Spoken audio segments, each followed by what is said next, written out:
Welcome back mga ka-basic. So if you're looking for the fastest way, easiest way to collect or to gather data, so I think magugustuhan niyo yung topic natin ngayon. So paano gamitin si Forms.app? Download lang ito. So first, we need to create form, and after that, meron siyang template, sample, meron siyang course evaluation survey, customer satisfaction survey, lahat ng mga surveys nandito na sa kanya. Pero ang gagawin natin ngayon is pipiliin natin yung blank or customize na tinatawag. So from blank, click natin ito, and then click natin yung cross. Pagkatapos ay palitan natin yung title sa taas. So kayo kung anong klaseng form yung gusto ninyong ibigay sa inyong mga kasama. So ito, lagyan natin ng personal for example. So pag personal form, so naturally lalabas dyan is una sa lahat yung pangalan. So pipiliin natin yung full name. So once na-click mo yung full name, so eto na yung lalabas agad. So palitan lang natin ang name, and then mayroon siyang description. Pwede mo rin siyang translate into Tagalog. Lagyan mo ng pangalan kung may hindi pa nakakaintindi ng salitang name. So yan, so makikita nyo mayroon siyang first name at saka last name.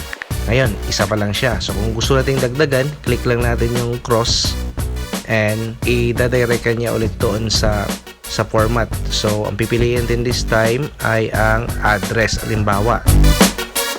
So sa address, agad kanyang tatanungin, what is your address? So sa description, kung gusto mo i-translate, pwede rin. Saan ka nakatira, taga saan ka, etc. So ikaw na bahala dyan. Tapos na natin sa address, so magdadagdag ulit tayo. Just click the cross, and mayroon na tayong name, address. So I think yung susunod, phone number siguro. Importante din ito malaman eh. So sa phone number, mayroon tayong papalitan lang din natin the same. So lagyan na ng cellphone number.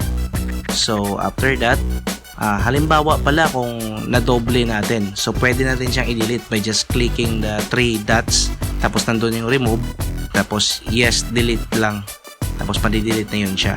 Next, lalagay tayo ng short text. So halimbawa may question tayo, gusto natin siyang tanungin kung saan siya galing kahapon. So where were you yesterday? So sa space para sagutan niya, pwede siyang sasagot dyan ng marami.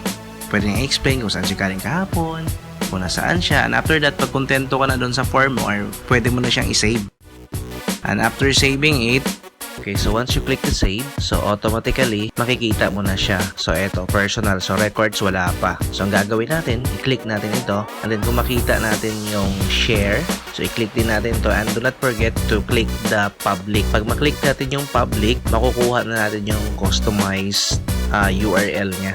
So, kukopyahin natin yan, at saka yan yung ipapasa natin sa messenger kung sino yung papasahan natin or group chat.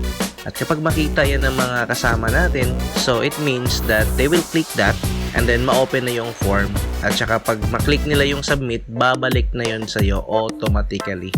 So, ganun lang po kadali ang paggamit ng Forms.app. Okay, so hanggang dito na lang. I hope marami kayong natutunan sa ating tutorial.